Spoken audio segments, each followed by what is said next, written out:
नोंथांमोन आरो आंनि इउटुब चेनेलनि लोगो नोंथांमोन साफ्रोमखौबो फोरबो जिसु ख्रीष्टनि मुङाव अननाय आरो सिबिनाय गोजोननाय आंनि नखरनिफ्राय जासिहरनाय थाबाय। फोरबो जिसु ख्रीष्टनि मुङाव गोजोन्थों। दा बे समाव आङो मोनसे जोंनि खृष्टान फोथायनायनि सायाव फंनैसो जोङो सावरायनो आङो हास्थायदों बा जोङो सोलोंनो हास्थायदों। बे जाहैबाय जोंनि फोथायनाया माबादि आरो नोंनि फोथायनाया बेसे गोथौ आरो जोंनि फोथायनाया माने खृष्टनियाव दंना गैया आरो जोंनि फोथायनाया नोंनि खृष्टान लाइफआ नोंनि खृष्टान जीवन जापन खालामनाया फोरबो जिसु ख्रीष्टखौ हामजाहोनो हादोंना हायाखै। दा बिनि सायाव जोङो सोलोंनि। दा अनलायग्राफोर सासे मानसिया बेबादि मोनसे फोथायो, बेनि फोथायनाया जाहैबाय बे गोथै होननायखौ फोथायो। गोथै होननायखौ बे फोथायो। माबादि फोथायो बेयो? गोथै होननाय जिनिसखौ बे बिराद गियो आरो बिराद गियो अनलायग्राफोर। दा बे गिनायखाय बे लामाजों हान्थिनो हाया मालाबाबो हारसिङै, बेनो लोगो नांगौ। दा बिनि गिनायखौ नुनानै गामिनि लोगोफ्रा सानसेखालि मोनसे लामायावहाय बियो मानसिया जे लामाजों थांग्रा बे लामाजोंहाय मासे बिसा एम्बुखौहाय बिसोर बुथारनानै मानसि बादि बिसोर फबनानै दोनदों लामा सेराव। दा बे समावहाय गामिनि मानसिफ्रा लोगोफ्रा मोनसे कल्पना खालामदों बे मानसिया बेबादि गोथै गियो। दा बेनिखायनो बे गोथै गिनायखौ बेनिफ्राय माने बोखारनो थाखाय बेनि फोथायनायखौ गोथै गिनाय फोथायनायखौ दूर खालामनो थाखाय गामिनि मानसिया मोनसे कल्पना खालामनायनि गेजेरजों मासे लामायाव एम्बुखौ फबनानै दोनदों मानसि गोथै बादि। दा बे समावनो बियो सानसेखालि बे लामाजों थांदों। बे लामाजों थानाय समाव बियो असम्भाब नुबाय बे जायगायाव गोथै गैयामोन, माब्ला गोथै फबना दोनफैखो। दा बे गोथै फबना दोनफैनायखौ बे नुनानै बेबादि गोसोआव गाबख्रावबाय, बेबादि मोनसे बियो माने गोसोआव गुलुब मोदोम मावनाय बियो मोनबाय आरोखि। दा बे मोननाय समावनो मासे सिलराया ज्राव होननानै खारदों। बे मासे सिलरा खारनायखौ नुनानै गोथैया आंखौ सिगिबाय होननानै बियो हख्रावदों आरो।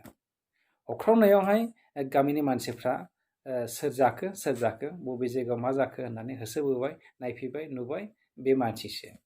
दा बेखौ मोनबाय, नोङो माखौ गिदों?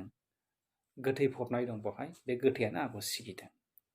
दा बेवहाय गामिनि मानसिफ्रा बुंबाय बे गोथै नङा, नोंखौ मिथिहोनो थाखाय नों दि गोथै गियो, बे गोथै गिनायखौ नोंनिफ्राय गोजान खालामनो थाखाय, नोंनि फोथायनायखौ माने गोजान खालामनो थाखाय बे जिनिसखौ बे रोखोम खामानिखौ मावदों नोंनि लोगोफ्रा होननानै खिन्थाबाय। अब्ला जावनानै नायबाय, बे मानसिया नुबाय लास्टआव एम्बु बिसासो फबनानै दोनदों। अब्ला बेनि गिनायजों मोनसे गोथै होननाया सिगियो। बे गोथै होननाय सिगिनाय बियो दे आंखौ सिगिदों होननानै सिलरा खानायखौ ज्राव होननायखौनो बियो गोथै सिगिदों होनना बुंदों। अब्ला जावनानै नुबाय बेवहाय सिलरा गोथैसो दंमोन, एम्बु गोथैसो दंमोन। दा बेबादिनो नोंनि फोथायनाया नंबां जाबां बेबादि मोनसे बेबादि माबा मोनसे गभिर नङै नामा? बेबादि मोनसे आल्थुवा माबा मोनसे माने गोथै गिनायफोर बादि नामा नोंनि फोथायनाया?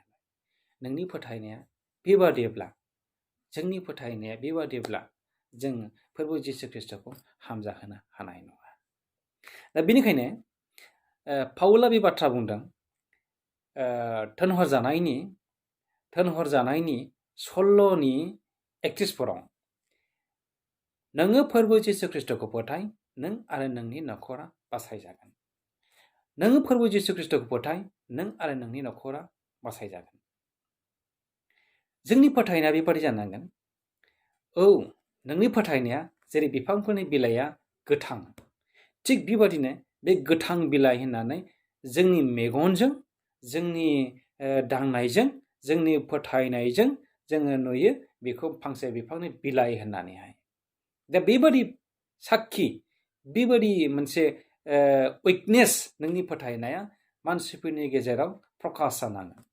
फोरबो जिसु ख्रिस्ट'खौ फोथायनाया ख्रिस्टान लाइफआव नोंनि फोथायनाया बेबादि साक्कार मोनसे पिक्साराव फैनांगोन। जेरै नोङो मोनसे चेयाराव जों जिरायो, आं मोनसे जायगायाव जिरायदों, मोनसे चेयाराव आं जिरायदों। बे चेयारा जिरायग्रा होननानै आं मिथिगौ, आंनि मेगनजों आं नुदों बे जिनिसा चेयार, बेयाव जिराय जायो। बावहाय माने जिरायोब्ला आं गोग्लैनाय नङा। बेखौ आं नुनानै आंनि फोथायनायजों आं बे गोग्गोम जिरायदों, बे जिरायजाग्रा चेयार होननानैहाय।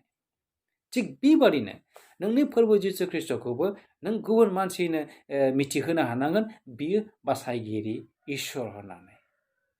बियो बासायगिरि इसोर होननानै नों गुबुन मानसिनो फोथायहोनो हानांगोन। नोंनि आखल, नोंनि गियान, नोंनि सरित्र, नोंनि रायनाय, नोंनि थाबायनायजों नों गुबै ख्रिस्टियान जिबन जापन खांनो नांथारगोन। अब्लासो नोंनि फोथायनाया फोरबो जिसु ख्रिस्ट'नियाव माने गोथां महर मोनगोन। जाकबनि 2 अध्यायनि